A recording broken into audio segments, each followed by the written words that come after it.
Welcome to Is This for Kids? I am Jonathan, Bearded Blevins, dad of 3, and I think that most media marketed to kids is just pretty garbage.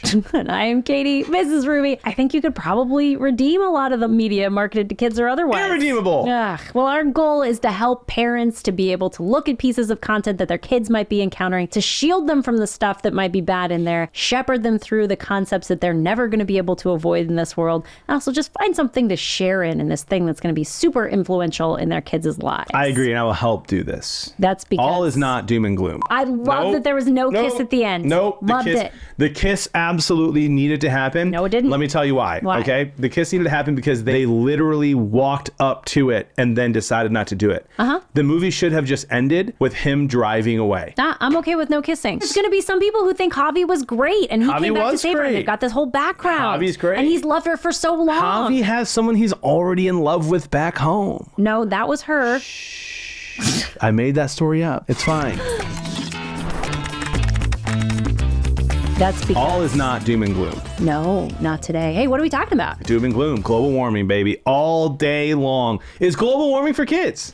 They call it climate change now, John. Oh. Climate change. Darn it. Yeah. Keep up with the times. I know. They had to change it when they realized it was also getting colder. It was doing both things. All of the weather is changing. Both things are happening. We're talking about Twisters today, the sequel to the cow flying across your screen when we were growing up, which was horrifying back then, by the way. Yeah. You remember that? I mean, yes, but I was about to argue with you that it's not a sequel, but go for it. Oh, it is a sequel. It's not. Like, the only reference to the original movie was that they had the same, like, Dorothy thing, but they were college kids. Like, there was no reference to the original movie at all. It was not a follow-up on anything There were so many Easter eggs. Are you kidding me? Well, the Easter eggs, so yes, many but Easter eggs. As a plot point, sure. sequels okay, fine. generally plot follow. 2.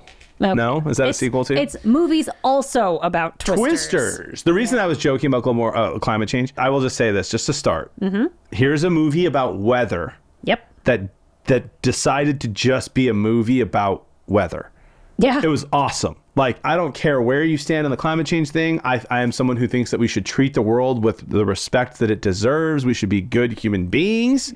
They did not make a political statement at all about climate change, and I loved it. Like, I was just assuming that's what it was going to be in 2024. Maybe that's me being negative, but it was just a really fun movie. I agree. But is it for kids? Yeah, stick with us to the end to find out if it's for kids, but make sure, if you're watching this on YouTube, make sure you hit that subscribe button. Twisters, not exactly a sequel to the 1996 Twister movie, but a similar premise with the storm chasing and the learning to understand weather, and perhaps Kate, the main character, her goal is to be able to control it using absorbency packs, like what you find in diapers. Yeah, found in diapers. I was going to say, beef jerky, but sure, yeah. So this is the whole story, and then she's joined by a couple of guys. Tyler, who's kind of like a redneck YouTuber, storm chaser guy, and then also, what was the other guy? Javi. Yeah. And then at the beginning of the movie, Kate and Javi lose 3 of their friends in this storm chasing thing. Kate gets called back in by Javi to be able to try to pick up where they left off, to be able to do early warning kind of things. But there may be some ulterior motives there for Javi. And then in the meantime, she finds out that Tyler has a heart of gold. He's not as dumb as he looks. And some Wranglers that just don't quit. That's right. That's what the girls are saying on the Instagram. They liked his jeans? The jeans, yeah. Oh my gosh, this is actually really funny because I didn't even notice. Really? Didn't notice one time. Like Not one time was I ever like, wow, what nice jeans. Have you ever been to Wyoming or Oklahoma? I have driven through Wyoming or Montana, one of the two, but not all the way through, just like a corner. Throughout the 90s, the slogan for Wrangler jeans, which was like the official jeans of rodeo, was Wrangler butts drive me nuts. Wow. Yeah. There you go. I did not know that. I will say I have noticed Rip's jeans in Yellowstone. I will say. All okay. right. Full confession there. In Twisters, what's in there that people might find objectionable? Not much. There's no sex. Very mild, if any, language. I usually write down something I hear that I'm like, I should write that down for the Is This for Kids. Didn't hear a lot of it. 2 S words, 1 a-hole. See, there you go. Yeah. Perfect. But I would say the one thing is just the tornadoes are terrifying, and the opening scene is probably that. There's about 3 scenes really in total that are pretty scary. The opening one is, I would say, the most scary. It's the spoiler alert if you don't want to hear this, just skip ahead 15 seconds. But People die in tornadoes. people die in tornadoes. Yeah. But you kind of see it. You see him get like taken away by it. It is my oldest son's biggest fear, like by far. He read a book when he was at grandma's house about natural disasters and Hurricane Katrina and some tornadoes. And since then, like that's like the thing he's most afraid of. It would not be good to show him this movie. No. But in like a couple years, when he's like 10 or 11, like it's part of what this movie does, which we'll get into later, but talks about like overcoming your fears and facing your fears. It might be something that he does want to watch in a couple of years, just not for him now. So that's it. There's just some scary stuff with the tornadoes. And if you live in an area where a lot of that stuff is very real to you, that's something I think that you and I like don't understand totally. We're not completely shielded from Tornado Alley, but we're not in Kansas, Kentucky, Alabama, where I'm missing one. Iowa right now is getting hit hard. Oklahoma, these spots where like this is a very real thing where people are horrified and like have seen tornadoes before. There are people, most of the people in the world who are going to go see this movie have not been within 100 yards of a tornado, and so it's just kind of an idea. When it ravages a town, I imagine this movie is like not a movie that those people are going to go see. Yeah, I grew up in a trailer park in Nebraska, so you know. Yeah, I'm there. I like this is a completely real fear to me, and if your kid is sensitive to those kinds of things, this is not like a scary movie in the sense of like human evils, people doing bad to each other, serial killers, that kind of thing. And there's not really blood. There's just people blown away kind of thing. Like you see them get sucked back into the tornado. From that angle, absolutely. Those are the things you want to shield your kid from. There's some unkind language, a couple stupids, if that bothers you. But like, in my opinion, perfectly fine from an acceptability standpoint. So when we're talking about like stuff to shepherd kids through, like some concepts that are going to be coming up, you mentioned the idea of overcoming your fears. And we've talked about this on the podcast before with the anti-fragility concept, where you need to be exposed to your fears. You need to be able to,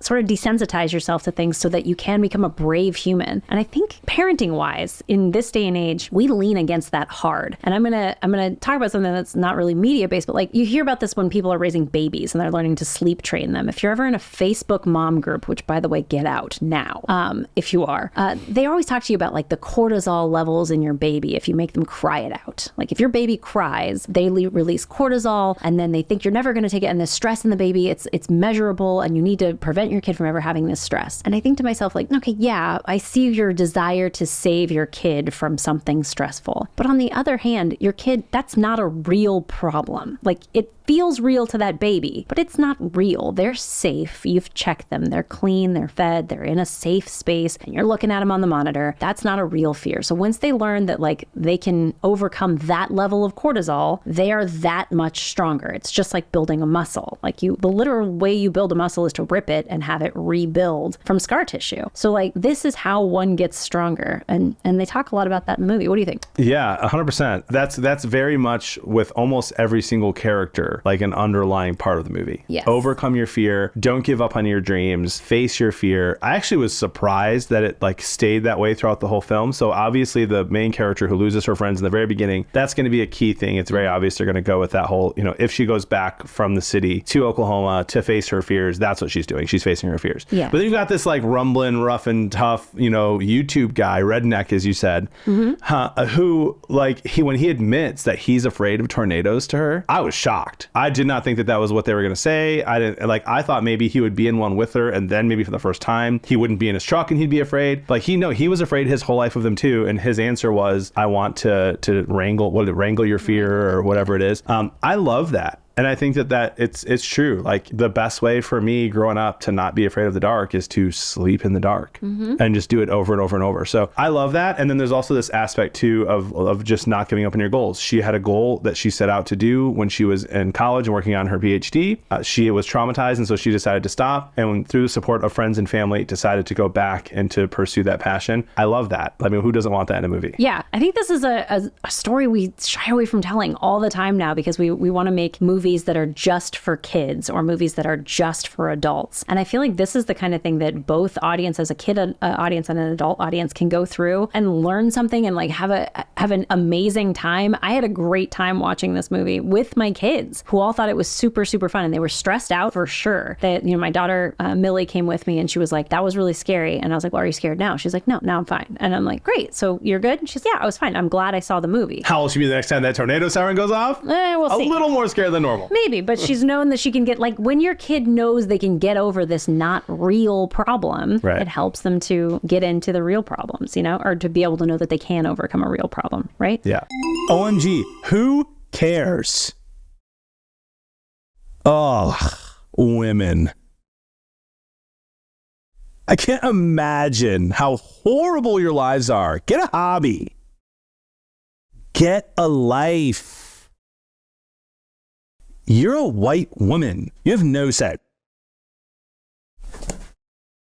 I'm a grown woman. These comments on Instagram do not bother me, but your kids shouldn't have to deal with this. That's where Bark comes in. Silence that noise. Bark can help you to cut off the apps, the scary language, and it'll let you know if any bullying like this is happening to your kid online. Get the Bark phone or the Bark app. You'll like it. There's so much to share in with your kid in this movie. You didn't see anything. Your parents were very sheltering. Did you see Independence Day when you were a kid? No, you know what? I was like 15, 16. Yeah, I saw it. Okay, so the Alien movie. Yeah. When Independence Day came out in what, like 94, 95, I don't know. I was like under 10 when it came out, I think. And I went and saw it in the theater with my dad on 4th of July. Like it was one of those things that I look back on, and I don't have many great memories with my dad, but that's one of them. It was an adventure.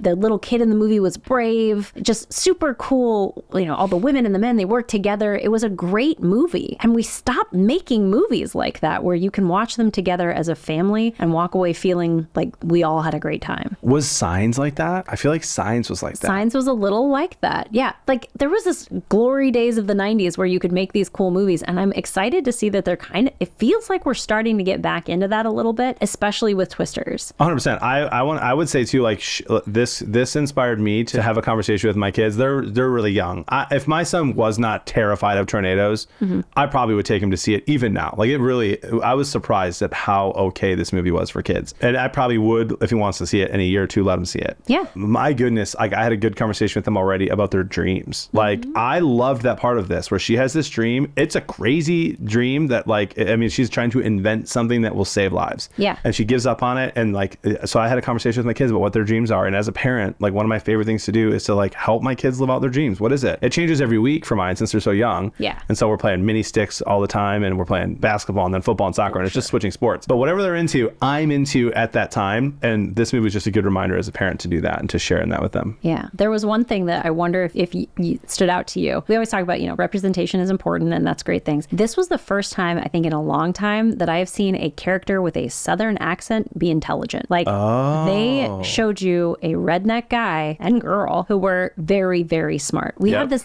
trope that if you have a British accent, you're smart, and if you have a Southern accent, you're dumb. Yep. And it was really great to see people from the South, from working class backgrounds, be depicted as smart. Yeah. It's wild that we have to say that. We never see smart working class people, but I was very excited to see that. Was one of my favorite parts of the movie. Now that you said that, I'm starting to think of all the little things about the movie I didn't think about. The mom is she's sweet and smart, and she's also got that Southern pushy mom, you're staying for dinner. Yeah. And she wants her kid to get married and all of that. It was great.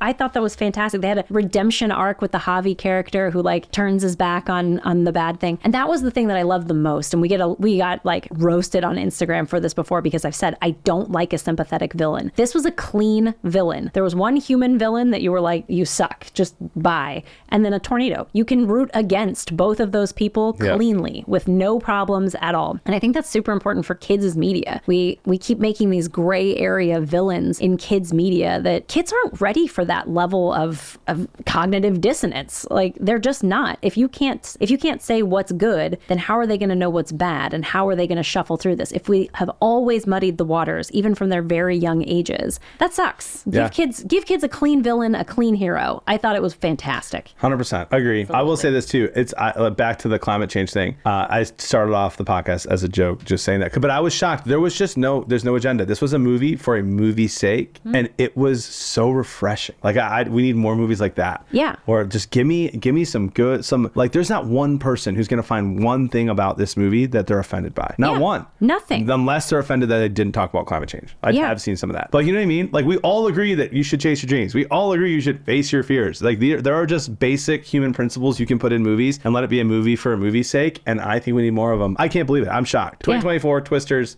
Top 10 movie I've seen this year. It was very, very good. I absolutely loved all of it. I love that there was no kiss at the end. Loved it. The kiss absolutely needed to happen. No, it didn't. Let me tell you why. Okay? The kiss needed to happen because they literally walked up to it and then decided not to do it. The movie should have just ended with him driving away. He shouldn't have put his little things back in the cement to run into the airport just to sit there and then turn around and walk. No shot. Absolutely not. Kissing scene didn't need to be in there, like, if they were going to end it the way I wanted them to, but since they did end it that way, they should have kissed. I'm okay with no kissing, because then you don't have to have any kind of weird, like, who does she end up with? Like, you don't have, because there's some clearly Wrangler jeans. There's going to be some people who think Javi was great, and he came back to save her. They've got this whole background. Javi's great. And he's loved her for so long. Javi has someone he's already in love with back home. No, that was her. I made that story up. It's fine. I just love that we didn't even have to have an Edward and Jacob moment at the end. Like, it was clear what was going on. Yeah, but you know exactly which one's which. I know, but like the fact that we didn't have to have the kissing scene, I'm like, yes, we don't need it. It's great. I love it. I'm with you. We don't need it, but then they should have just ended it with him driving away. Let me just tell you, my 11-year-old, heartbroken by the lack of kissing. She's like, why didn't she kiss him? At least hold his hand as you walk away. Maybe, but... So what age would you say this is for? I think that if your kid can sit through a intense movie, that they're good. I would say probably 8 and up. Yeah, I'm gonna go like 9, 10 and up. And if your kid has a huge fear of tornadoes, like maybe wait a year or 2. Yeah. But really, even the tornado, like this, no joke, this is a movie that would be good for someone who's scared of tornadoes to watch, because it isn't like insanely dramatized. No. It's just real. Yeah. Like that is actually what bad tornadoes look like. Yeah. And there are storm chasers, and they can't, throw something in the air to make it stop. That's likely impossible. I did a lot of research on that before I went to bed last night. John's like, did this really happen? Is this a true story? I knew it wasn't true, but I was asking, like, is it possible? And there's like zero. After Jurassic Park, when every news story was about whether or not we could possibly bring back dinosaurs. Yeah.